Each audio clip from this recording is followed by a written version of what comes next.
I want you to imagine something powerful for a moment. Imagine waking up in the morning after the age of 60 and feeling strong, steady, confident on your feet, not afraid of stairs, not afraid of falling, not afraid of life slowing you down. That is not a fantasy. That is a biological possibility. And today I want to talk to you about how the human body, even later in life, can be rebuilt, retrained, and re-energized. I have spent years studying how habits shape the brain, how small daily actions change our dopamine system, and the same truth applies to movement. The brain and the body are never finished. They are always waiting for a new signal. In Japan, there is a beautiful philosophy that movement is medicine.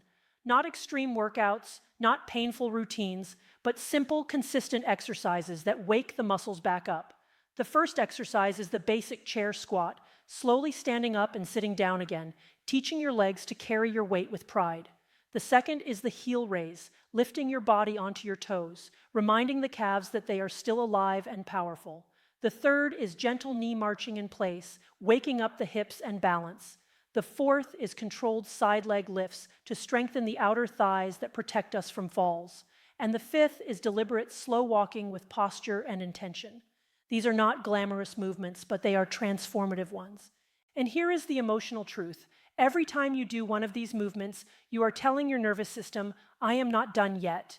You are sending a message to your dopamine pathways that effort leads to reward, that struggle leads to strength. Too many people over 60 begin to believe the lie that decline is inevitable. I am here to tell you with every ounce of conviction that decline is optional when discipline is present. Your legs do not need fancy machines. They need repetition. They need commitment. They need you. I can almost see it now.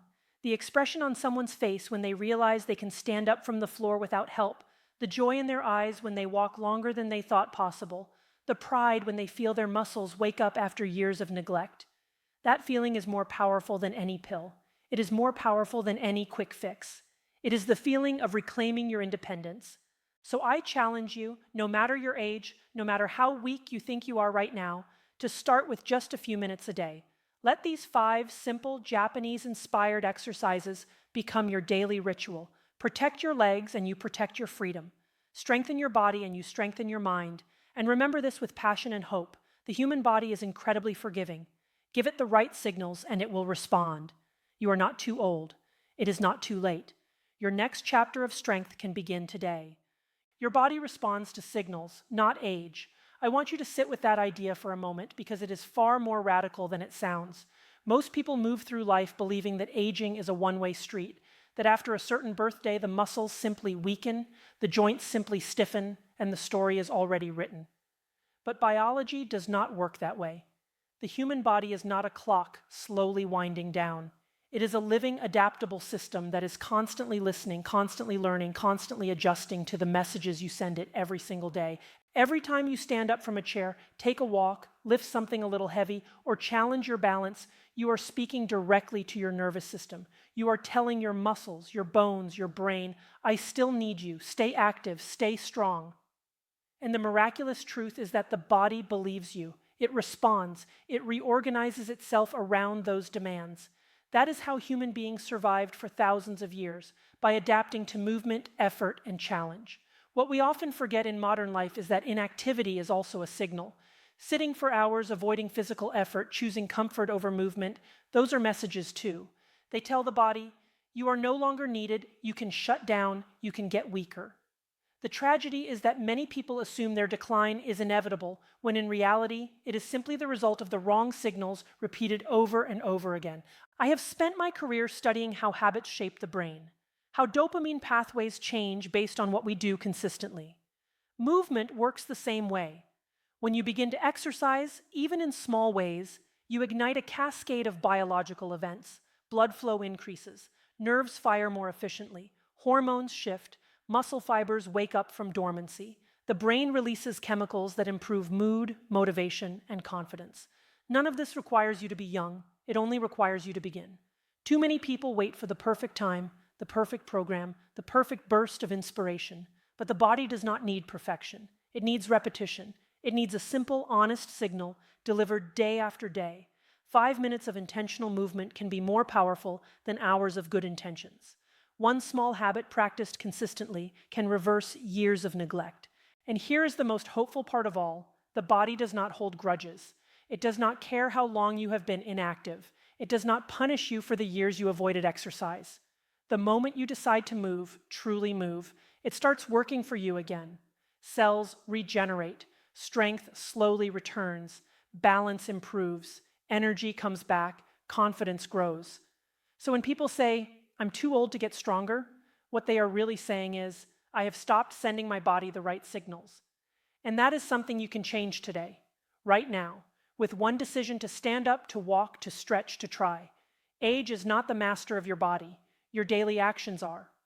The signals you choose to send determine the future you will live in. And the empowering truth is this: as long as you are breathing, your body is still listening, still waiting, still ready to respond. Small daily actions beat occasional big efforts.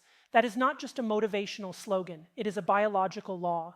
In my years of studying human behavior and addiction, one truth has become crystal clear: the brain changes based on what we do repeatedly, not based on what we do once in a while. And the same principle governs the body. Real transformation is never built on dramatic moments. It is built on quiet, consistent habits, practiced day after day. So many people approach exercise with the wrong mindset. They wait for a burst of inspiration, a surge of energy, or the perfect program. They imagine that one intense workout will somehow erase months or years of inactivity. But the human nervous system does not respond to occasional heroics. It responds to routine. It responds to rhythm. It responds to small, reliable signals that show up again and again. Think about how habits form in the brain. Every time you repeat an action, you strengthen a neural pathway. You teach your mind and body that this behavior matters. Dopamine, the chemical of motivation and reward, is not released because something is extreme. It is released because something is consistent. When you move your body for just a few minutes every day, you are creating a pattern that the brain begins to recognize as normal. Over time, that pattern becomes automatic. What once felt difficult starts to feel natural. This is why 5 focused minutes of exercise each morning can be more powerful than a single exhausting session at the gym. The short daily routine tells your muscles, "We are doing this again tomorrow." The occasional hard workout tells them, "This was a rare event, no need to adapt." Adaptation requires repetition. Strength requires regularity. Health requires patience. There is also a psychological side to this. Big efforts often lead to burnout. People push themselves too hard, get sore, feel discouraged, and then quit for weeks. That cycle of intensity and avoidance trains the brain to associate exercise with pain and failure. Small daily actions do the opposite. They build confidence. They create a sense of progress. They prove to you, quietly and steadily, that you are capable. I have seen countless patients transform their lives not by doing something extraordinary, but by doing something ordinary over and over again.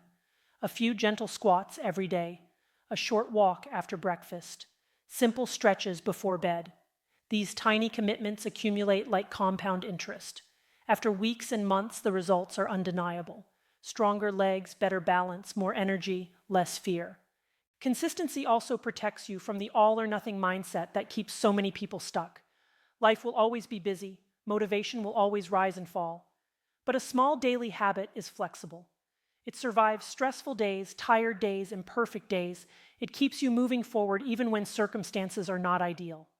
The body does not need grand gestures. It needs reliable care. It needs to know that movement is not an occasional event, but a regular part of life. When you give it that gift, it rewards you in ways far greater than the effort you put in. So do not wait for motivation. Do not wait for the perfect plan. Choose something simple and do it every day. Because in the long run, it is not the size of the effort that changes you. It is the steadiness of it. Strength is the foundation of independence. That statement may sound simple, but it carries enormous emotional and practical weight. When every human being, no matter where they live or how old they are, wants the same basic thing: the ability to live their life on their own terms, to stand up without help, to walk where they want to walk, to carry their groceries, to climb stairs, to play with grandchildren, to move through the world without fear. All of that freedom rests on one essential pillar: physical strength. When your legs are strong, your world stays open. When your legs become weak, your world slowly begins to shrink. Doors that were once wide open start to close. Activities that once felt easy begin to feel intimidating. Confidence quietly fades. This is not just a physical process, it is a psychological one. Losing strength often means losing independence, and losing independence can feel like losing a piece of yourself. Too many people think of exercise as something cosmetic, something optional, something they do only to look better. But real strength has nothing to do with appearance. It has everything to do with function. Strong legs mean you can get up from a chair without struggling.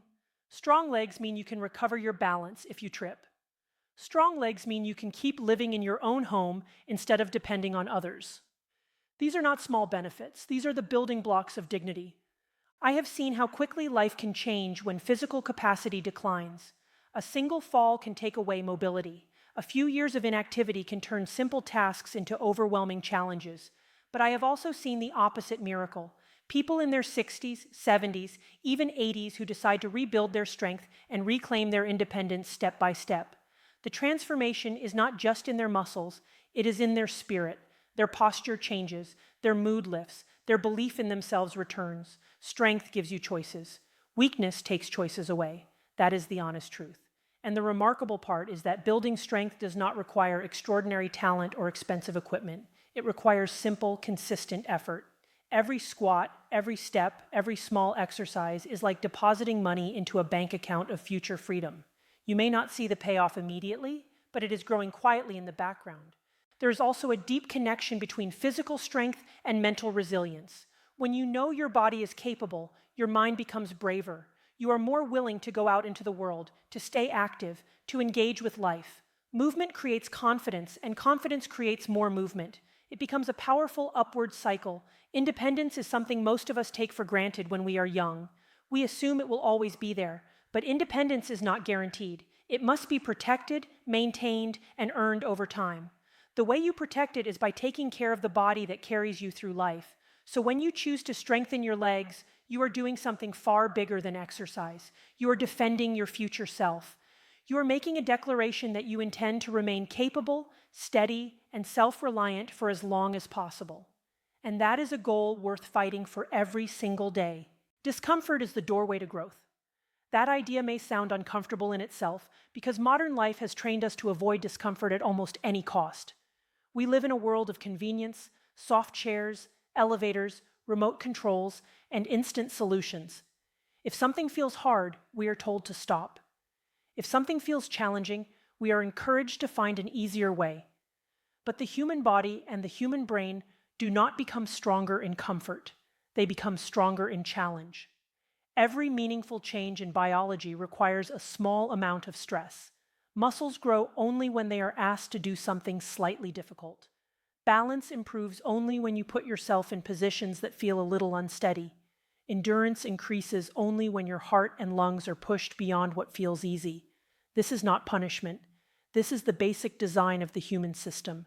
Effort is the signal that tells the body to adapt. Yet so many people, especially as they get older, begin to fear discomfort. They interpret the normal feeling of effort as a warning sign. Their legs burn a little and they think something is wrong. Their breathing gets heavier and they assume they should stop. But that mild burn, that slight strain, that feeling of working, it is not danger. It is the language of improvement. It is the conversation between you and your body saying, "We are getting stronger now." In my work with addiction and behavior, I have seen how deeply humans are wired to seek pleasure and avoid pain.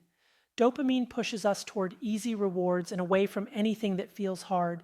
But real long-term satisfaction does not come from avoiding effort. It comes from leaning into it in healthy, controlled ways.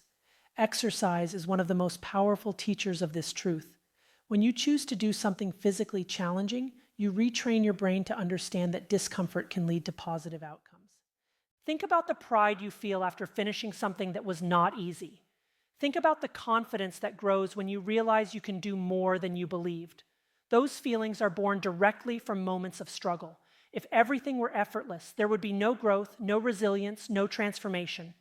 Of course, I am not talking about pain that injures you or overwhelms you. There is a difference between harmful pain and productive discomfort. Productive discomfort is safe, gradual, and intentional. It is the feeling of your legs working during a squat, the effort of standing up one more time, the challenge of holding your balance for a few extra seconds. These moments are gifts because they are the exact moments when change happens.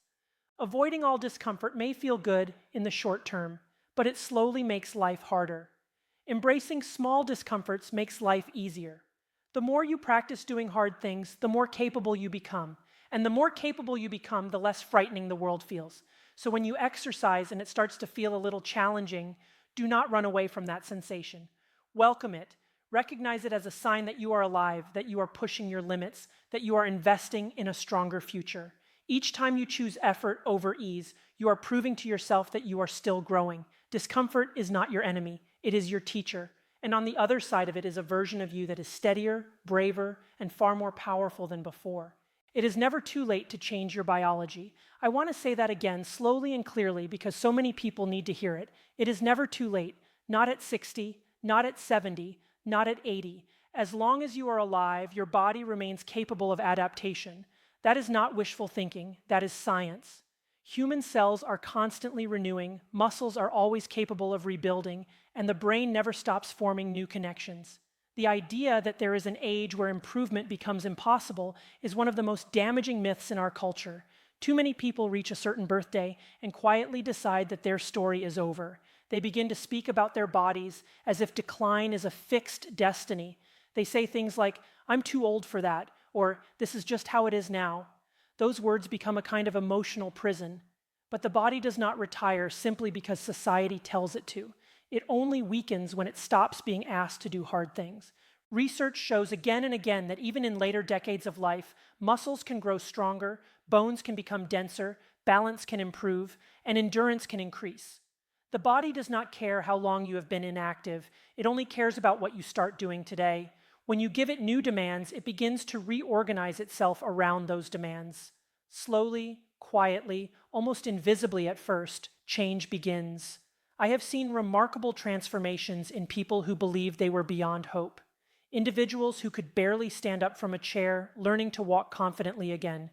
People who had not exercised for decades, discovering that their legs could still become powerful. These changes do not happen overnight, but they do happen. And often the biggest shift is not physical at first, it is psychological. It is the moment someone realizes, with surprise and emotion, that improvement is still possible. The human body is incredibly forgiving. It does not hold a grudge for the years you ignored it. It does not punish you for past mistakes. The moment you begin to move, it begins to respond. Blood flow improves, nerves wake up, muscles remember what they were designed to do. Confidence, which may have been gone for years, starts to return. And this is important. You do not need to become an athlete. You do not need extreme workouts or complicated programs. Change begins with small, humble steps, a few simple exercises, a few minutes of movement, a decision to try again tomorrow. Those modest actions accumulate into something powerful over time. Hope is a biological force. When you believe change is possible, you are more willing to take action. And when you take action, your body proves that belief to be true. It becomes a positive cycle that feeds on itself. Effort creates progress, progress creates motivation, and motivation creates more effort. So never let anyone convince you that your best years are behind you. Never accept the idea that aging automatically means weakness. Aging simply means you must be more intentional about the signals you send your body. Strength, balance, and vitality are not reserved for the young. They are available to anyone willing to begin. Your future health is not determined by how old you are. It is determined by what you choose to do next. And the beautiful, empowering truth is this: no matter where you are starting from, your body is still waiting, still capable, and still ready to change.